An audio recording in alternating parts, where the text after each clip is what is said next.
है ना। और इस कामसूत्र मेरी नागिन। मतलब मुझे ज्यादा सेक्सुअली नहीं पता सर। संकल्प और आयुषी इन दोनों को 2 मिनट में डायरेक्ट करो। ठीक है, तुम उसे उठाओ, यहाँ पे रखो। हाँ, अरे नहीं, एक पैर ऊपर रखो।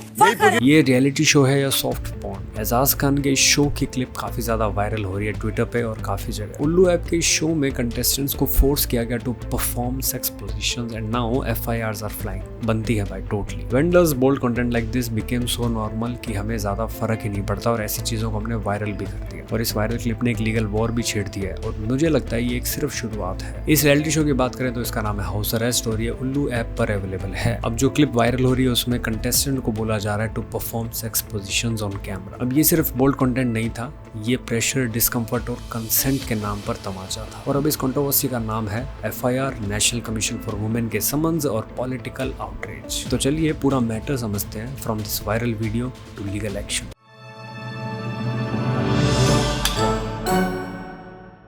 एजाज खान, जिसे आप बिग बॉस के जानते होंगे, is the host of this show. Viral clip में क्लियरली दिख रहा है कि वो कंटेस्टेंट्स को फोर्स कर रहे हैं to act out intimate scenes, पूछ रहे हैं वल्गर क्वेश्चंस, वो भी तब जब पार्टिसिपेंट्स विजिबली अनकंफर्टेबल साफ नजर आ रहे हैं। किसी ने नो बोला तो भी कैमरा रोल हो रहा है। इसी डिस्टर्बिंग क्लिप के बेसिस पे मुंबई के अंबोली पुलिस स्टेशन ने FIR रजिस्टर की है against Ejaz Khan and the show's producer Rajkumar Pandey और चार्जेस लगे हैं under obscene acts in public places, information technology act, Bharatiya Nyaya Sanhita और सबसे important indecent representation of women prohibition act. और इसी के साथ आता है नेशनल कमीशन फॉर वुमेन का इंटरवेंशन, जो कि काफ़ी ज़रूरी भी था। जब मैटर सोशल मीडिया पर फैला तब नेशनल कमीशन फॉर वुमेन ने खुद से एक्शन लिया, यानी सुओ मोटो कॉग्निजेंस। उन्होंने बोला कि क्लिप क्लियरली दिखा रहा है कि women were being coerced into performing intimate acts।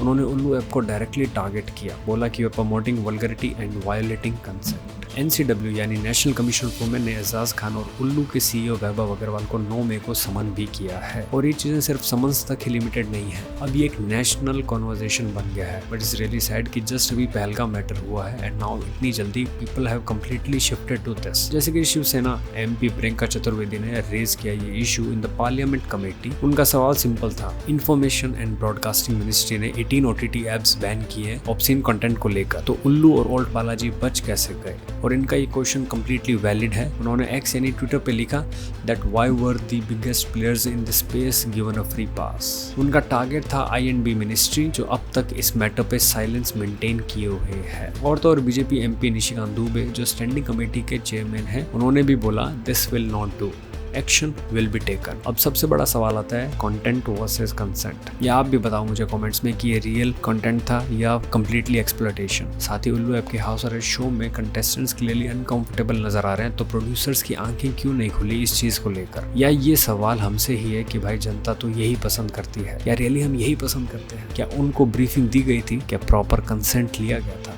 या सिर्फ रियलिटी शो के नाम पे उन्हें यूज किया गया? ये सब चीजें शायद क्लियर होंगी 9 मई को, जब OTT प्लेटफॉर्म के CEO और इस शो के प्रोड्यूसर को थोड़े फटके पड़ेंगे। आज के OTT जमाने में बोल्ड स्टोरी टेलिंग और कंसेंशुअल परफॉर्मेंस में फर्क हो गया है, और जब वुमेन को कोर्स किया जाए तो कंसेंट के बिना शूट हो तो ये कंटेंट नहीं, क्राइम बन जाता है। और इस चीज को कितना ध्यान रखते हैं उल्लू जैसे एप्स। अब बात करते हैं उल्लू ऐप के बैकग्राउंड की, तो उल्लू ऐप की आइडेंटिटी स्टार्ट से ही बोल्ड शोज पर बनी है, और साथ ही बहुत सारे लोग कहते हैं it's a soft porn in the name of OTT, which I personal think is totally true. और उल्लू ऐप की ऑडियंस भी वही एक्सपेक्ट करती है, taboo subjects, bold scenes and edgy content. लेकिन हाउस अरेस्ट जैसे शो ने एक लाइन क्रॉस कर दी। अगर पार्टिसिपेंट की डिग्निटी और कंफर्ट का ध्यान नहीं रखा गया तो ये सिर्फ क्रिएटिव फ्रीडम के नाम का मिसयूज है। और उसके बाद जो सरकार सेंसरशिप लगाएगी तो सब OTT एप्स पर रिस्ट्रिक्शंस लगने वाले हैं। And you know the reality of the movie theatres, एक गाली तक देने में अडल्ट सर्टिफिकेट मिल जाता है अच्छी भली मूवीज को। अब कहीं यही हाल OTTs का ना होने लगे। After the summer and controversy and now this, पता नहीं क्यों मुझे लग रहा है कि government is planning something big regarding the OTT censorship, और उसमें शायद हमारे जैसे छोटे मोटे यूट्यूबर्स भी पिस जाएंगे। अब मुद्दे की बात ही है कि आगे क्या?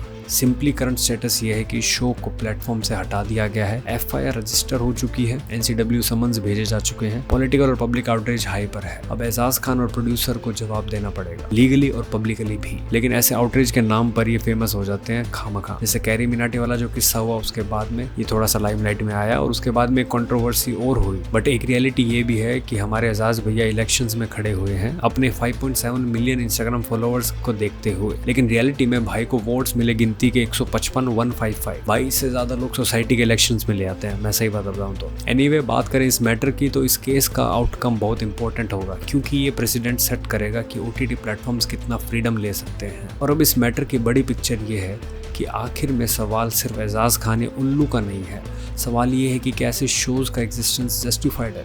क्या रेगुलेटरी बॉडीज बस ऑब्जर्व करती रहेगी? और पब्लिक का क्या रोल है? क्या हम इस टाइप के कंटेंट को एनकरेज कर रहे हैं इनके व्यूज के लिए? भाई रियलिटी में कर तो रहे हैं, तो हमें थोड़ा समझना होगा कि इस चीज को एटलीस्ट देश सेवा में ऐसे शोज को तो ना ही फेमस करें। साथ ही कंसेंट, डिग्निटी, रिप्रेजेंटेशन, ये सिर्फ लीगल टर्म्स नहीं है, ये बेसिक ह्यूमन वैल्यूज भी हैं। अगर किसी भी प्लेटफॉर्म पे इंटीमेसी को एक्सप्लॉइट किया जाता है और उसे एंटरटेनमेंट का लेबल लगा दिया जाता है, तो हम सबको सोचना पड़ेगा, are we okay with this? Ejaz Khan और उल्लू के CEO की 9 मई को हियरिंग होगी, तब तक ये कंट्रोवर्सी सिर्फ बढ़ती ही जा रही है। आपका क्या कहना है? इज दिस बोल्ड कंटेंट और ब्लेटेंट एक्सप्लॉइटेशन? कमेंट करके जरूर बताएं। और अगर आपको लगता है कि OTT प्लेटफॉर्म्स की अकाउंटेबिलिटी जरूरी है तो इस वीडियो को शेयर करना ना भूलें। मेरा नाम है सूर्या, मिलते हैं नेक्स्ट ऐसी किसी वीडियो में एक नए इशू, नए पर्सपेक्टिव के साथ। Till then stay aware and stay sharp. जय हिंद, लॉन्ग लिव सिनेमा।